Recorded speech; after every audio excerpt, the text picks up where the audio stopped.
शिरोळ तालुक्याचे आमदार माननीय श्री राजेंद्र पाटील यड्रावकर साहेब यांच्या 10 लाख फंडातून दुर्गामाता चौक ते शिवाजी सोलापुरे घर या मंजूर असलेल्या रस्त्याचे काँक्रिटीकरण काम सुरू करण्यात आले आहे।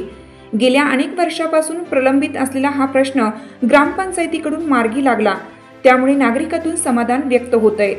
ग्रामपंचायत सदस्यांच्याकडून होत असलेल्या या कामांमुळे गावच्या विकासात्मक प्रगतीत भर पडत आहे व गावचा कायापालट होण्यास मदत होत आहे। हे काम असे सुरू राहील अशी सर्व सुज्ञ व नियमित कर भरणाऱ्या ग्रामस्थातून इच्छा व्यक्त होत आहे। हिरकणी न्यूज करिता शिरोळ ग्रामीण तालुका प्रतिनिधी राहुल गायकवाड।